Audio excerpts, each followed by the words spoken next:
Salut, c'est Thibaut, bienvenue dans cette vidéo. Aujourd'hui, je vais te parler de l'engagement sur Instagram et plus précisément comment augmenter son engagement, surtout grâce aux stories Instagram.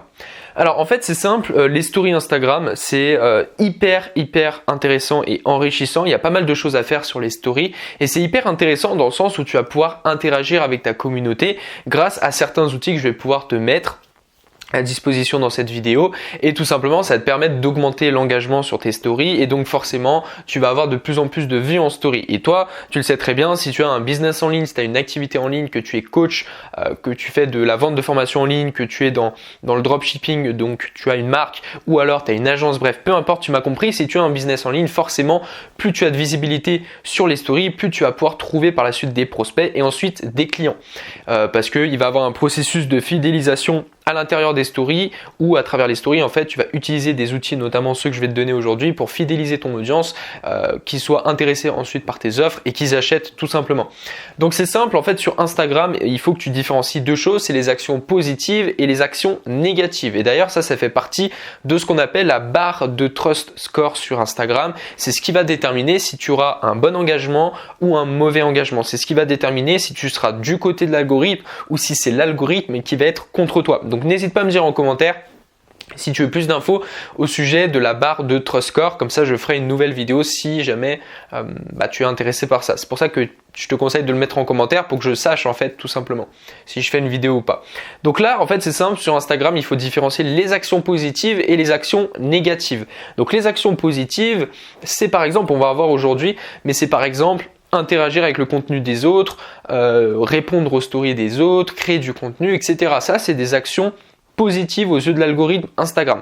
Et les actions négatives, c'est par exemple faire du follow and follow en masse, utiliser des bots Instagram, faire des messages automatiques, faire du copier-coller où tu vas prendre un message et tu vas l'envoyer à 50 personnes. Bref, ça c'est des actions négatives et ça va détruire ton engagement. Malheureusement, il y a trop de personnes encore aujourd'hui qui font trop de follow and follow et c'est des actions négatives et il ne faut pas le faire. Le follow, bien évidemment, j'ai des stratégies par rapport à ça, mais c'est pas ce que j'appelle le follow and follow. Moi, j'ai des méthodes beaucoup plus précises. Mais bon, c'est pas le sujet de cette vidéo. Je ferai d'autres vidéos et je t'invite à checker ma chaîne YouTube parce que j'ai fait plein de vidéos à ce sujet. Et aujourd'hui, on va parler des actions positives qui vont te permettre d'avoir plus d'engagement sur les stories Instagram. Donc premièrement, premier point, ce que tu peux utiliser, c'est ce que je t'invite à faire vraiment, c'est plus puissant, c'est utiliser des stickers en story. C'est-à-dire que quand tu fais des stories Instagram, tu peux interagir avec ta communauté. Par exemple, tu peux mettre, ça c'est une nouveauté, il y a le quiz Instagram maintenant, où tu vas poser une question et tu vas mettre plusieurs réponses à l'intérieur. Donc c'est un sticker. Super intéressant parce que là, il va y avoir un maximum de personnes parmi tes abonnés qui vont participer au quiz. Ça peut être le stickers question, c'est-à-dire que tu vas mettre par exemple, et ça peut même t'aider si par exemple tu fais des vidéos sur YouTube, de mettre sur Instagram un stickers, est-ce que tu as des idées de vidéos, quel type de vidéo je devrais faire. Et ensuite les gens vont répondre, vont te donner des idées. Ou alors tu peux poser des questions autres en rapport avec ton domaine. Par exemple, si ton domaine d'expertise c'est la publicité Facebook, ce que tu peux faire c'est poser un stickers question et demander aux gens quelles sont vos problématiques sur Facebook, quelles sont vos problématiques sur la publicité, etc. etc. Et tu vas engager ta communauté et forcément plus ta communauté participe aux stickers Instagram, plus l'algorithme Instagram va y prendre en compte et ensuite tu auras plus d'engagement. Ça, c'était mon ordi. Et en fait, pourquoi tu auras plus d'engagement? Parce que si je te dis ça comme ça, tu vas pas comprendre. C'est qu'en fait, les stickers sur Instagram, c'est simple. L'algorithme Instagram, il prend en compte que si quelqu'un participe sur ta story, c'est qu'elle est intéressée par ce que tu proposes. Et donc, par la suite, cette personne, l'algorithme, en fait, va montrer plus de tes stories à cette personne. Donc, plus les gens participent aux stickers, plus tu auras de vues aux stories. C'est automatique. Deuxième point, donc oui les stickers, je disais il y a les quiz, il y a les stickers questions, il y a les sondages. Les sondages c'est très intéressant pour sonder ton audience et ça peut même te permettre de créer des produits par la suite par rapport aux besoins des autres. Donc les stickers, tu as aussi les stickers pour slider, tu sais quand la personne elle slide avec un emoji, tu as ces stickers là, bref tous les stickers sont bons à utiliser sur Instagram. Deuxième point ça va être les DM. Les DM, c'est direct message, c'est les messages privés. En fait, c'est super intéressant parce que sur Instagram, un des outils les plus puissants, c'est recevoir des DM. Quand tu reçois des DM, plus tu en reçois, plus ton engagement va augmenter. Parce que les personnes qui vont t'envoyer des messages vont avoir plus de recommandations de tes contenus par l'algorithme Instagram. Donc plus tu as de DM, plus tu vas augmenter ton engagement au fur et à mesure. Donc les DM c'est super important, super intéressant et super important à prendre en compte parce que en fait quand les personnes vont t'envoyer des messages, ce qu'il faut faire là par la suite c'est aussi répondre à ces personnes-là pour engager une certaine relation, une certaine conversation avec cette personne-là et forcément plus elle converse avec toi, plus par la suite elle verra ton contenu et elle sera fidélisée. Donc ça les DM aussi c'est à prendre en compte, c'est important. Et dernière action positive, il y en a plein d'autres, mais là je te donne 3 exemples aujourd'hui. Dernière action positive, c'est être régulier. Ça c'est la base de tout sur Instagram. Si tu n'es pas régulier, tu ne peux pas avoir de résultats sur le long terme. Sur le court terme, tu peux en avoir. Sur le long terme, ton compte ne peut pas progresser en engagement si tu n'es pas régulier. Donc être régulier, ça ne veut pas dire être connecté H24 sur Instagram. Ça veut simplement dire que tu ne dois pas, par exemple, poster 20 stories le jour même et ensuite ne plus en poster pendant 3 jours. Ça, c'est ne pas être régulier et Instagram le prend très bien en compte et tu verras, c'est un des éléments les plus pris en compte par l'algorithme Instagram et tu verras que quand tu n'es pas régulier, souvent tu vas avoir une baisse d'engagement qui va suivre.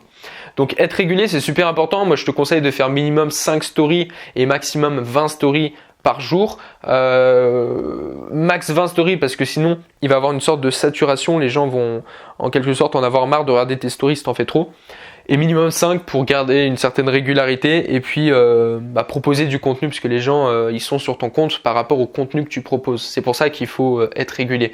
Donc ça c'est par rapport aux actions positives. Alors avant de terminer cette vidéo, je voulais te donner 3 points importants parce qu'en fait par rapport aux conseils que je t'ai donnés, c'est des choses qui vont te permettre de gagner de l'engagement mais uniquement si tes stories intéressent tes abonnés. Forcément, je te dis d'être régulier, de faire minimum 5 à maximum 20 stories par jour, mais si tes stories ne servent à rien et que c'est des screens blancs et qu'il n'y a rien dessus et que tu en mets 20, forcément c'est pas ça qui va augmenter ton engagement. Donc c'est important d'avoir des stories justement qui intéressent les personnes. Donc je t'ai mis des idées par rapport à ça. Tu peux jouer sur l'actualité par rapport à ce qui se passe en ce moment. Tu peux aussi prendre ton domaine d'activité. Quelles sont les actualités sur ton domaine d'activité? Encore une fois, si tu es expertisé sur la publicité Facebook, tu peux prendre les actualités autour de Facebook, autour de la publicité, autour des formations, autour de tout ce qui est investissement en pub Facebook, les autres réseaux, Instagram Ads, Snapchat Ads, etc. Enfin bref, tu m'as compris, toutes les actualités autour de ton sujet. Deuxième point, c'est utiliser ton domaine. Forcément, c'est là où tu vas convertir un maximum de personnes parce que si tu es expertisé encore une fois sur la pub Facebook, si tu ne parles jamais de ton domaine, les gens vont pas comprendre pourquoi tu vends des offres si tu crées pas de contenu par rapport à ça. Donc ça c'est important et plus tu vas travailler sur ton domaine, tu vas donner des conseils à ta communauté, tu vas partager des choses en rapport tout simplement avec ton domaine, plus les gens vont être intéressés par ce que tu proposes et les gens qui sont pas intéressés vont quitter ta page et ça c'est top parce que toi tu recherches pas le plus d'abonnés, tu recherches surtout d'avoir des abonnés qualifiés et ceux qui vont rester c'est uniquement ceux qui sont intéressés par ton domaine et donc potentiellement tes offres. Et troisième point, c'est les facecam. Je te donne un petit tips en plus comme ça, les facecam plutôt.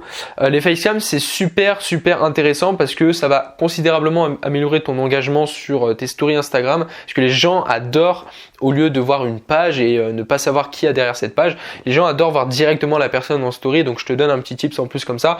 Les facecam, ça marche énormément. Moi, j'ai beaucoup plus d'engagement quand je parle directement devant la caméra parce que les gens justement, ils attendent ça de moi vu que j'ai un compte en personal branding avec mon image de marque personnelle. Les gens forcément, ils attendent des facecam, ils attendent pas que juste je fais des screens et je les mets en story parce que c'est les gens ils veulent voir quelqu'un, ils veulent le côté humain. C'est pour ça que je te mets facecam. Donc ça c'était 3 petits sujets que tu peux utiliser si tu veux faire des stories intéressantes. En tout cas, si tu t'intéresses au domaine d'Instagram et que tu veux en savoir plus, si tu veux plus d'abonnés sur Instagram, plus de visibilité, plus de clients, je t'ai mis en description, tu as juste à cliquer dans la description, je t'ai mis le catalogue de toutes mes formations, tu peux en profiter, voir celles qui t'intéressent. J'ai des formations sur le marketing Instagram, l'influence Instagram, donc pour monter en abonnés, en grossir en visibilité, le growth Instagram, donc des techniques de growth pour progresser rapidement, la vente, bref, plein de choses. Donc je t'invite à aller voir pour voir les sujets qui t'intéressent et à te former si tu veux réellement des résultats sur Instagram. Et sur ce, c'était un plaisir de faire cette vidéo et je te souhaite une très bonne journée ou une très bonne soirée en fonction de quand tu regardes cette vidéo bien évidemment. Et je te dis à très bientôt mon ami.